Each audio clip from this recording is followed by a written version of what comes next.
Volevo raccontarvi un paio di cose su Clos du Mesnil 2003. Donc le Clos du Mesnil, j'en ai parlé, vous connaissez, c'est cette petite vigne qui fait 1,84 m. Vi ho già parlato con il Clos du Mesnil, è un piccolo vigneto di un poco meno di 2 ettari, Complètement entouré de murs, completamente recinto, au cœur du village du Mesnil-sur-Roger. al centro del villaggio di Mesnil-sur-Roger. Une propriété que Krug a achetée par accident, È stato comprato quasi per caso da Krug, parce qu'on avait acheté presque 7 hectares. Il y avait 1,85 hectare dans le Clos du Mesnil, mais à la base on a acheté 7 hectares au Mesnil-sur-Roger. Avevamo comprato 7 ettari a Mesnil-sur-Roger e c'era questo ettaro e 84 al centro del villaggio, ma insomma l'idea era quella di comprare i 7 ettari. Comme toutes les parcelles de Krug, c'est vinifié séparément. Come tutti gli appezzamenti di Krug, la vinificazione è individuale. Et c'est même plus que vinifié séparément, puisque il y a 5 secteurs dans le Clos du Mesnil. E anzi, in questo caso ci sono 5 settori in questo appezzamento del Clos du Mesnil. Et par exemple, cette année, il y a 2 des secteurs qu'on a vendangés 2 jours avant les dates officielles de vendange.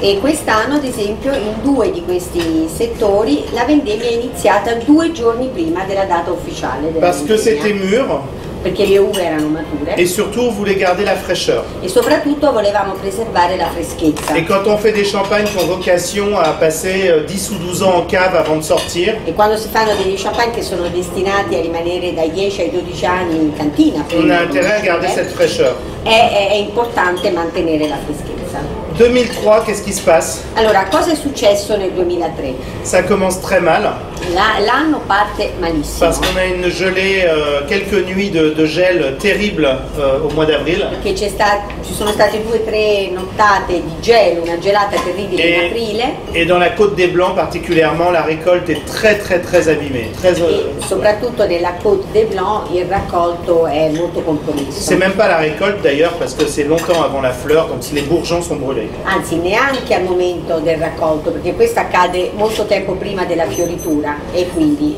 Et puis vous savez, il y a ce printemps qui est très beau, poi c'è stata una primavera bellissima, une fleur qui est très hâtive, una fioritura molto precoce et pour la première fois de l'histoire, on va vendanger chez Krug au mois d'août. e per la prima volta nella storia Krug decide di vendemmiare in agosto. Et il y a une date de vendange sur la contre-étiquette, et je crois qu'on a vendangé les 27 et 29 septembre. C'è la data, Je crois, on va vérifier. c'è la data della vendemmia nella retro dell'etichetta, forse è il 27-28 settembre. Alors c'est un champagne que tout le monde attend, Quindi è uno champagne che tutti aspettavano, parce qu'on se demande comment Krug a joué avec cette année chaude. perché tutti si chiedono cosa Krug sia stato in grado di fare con questa annata calda. Et je crois que la réponse, vous l'avez dans votre verre. E penso che la risposta la possiate trovare nel bicchiere. On a tout de suite la pureté qu'on connaît dans le terroir du Clos du Mesnil. Si ritrova immediatamente la purezza che contraddistingue il terroir del Mesnil. Hein, ce côté pierre à fusil, extrêmement pur. Questo lato di questo gusto di pietra focaia estremamente puro. Et puis il y a beaucoup de richesse, mais c'est une richesse qui est très douce, qui est très E apaisée. poi c'è una grande ricchezza, ma una ricchezza molto calma, molto serena. Et je trouve que c'est le meilleur champagne pour une pizza. E secondo me è lo champagne ideale, quanto di meglio si possa desiderare per accompagnare una pizza.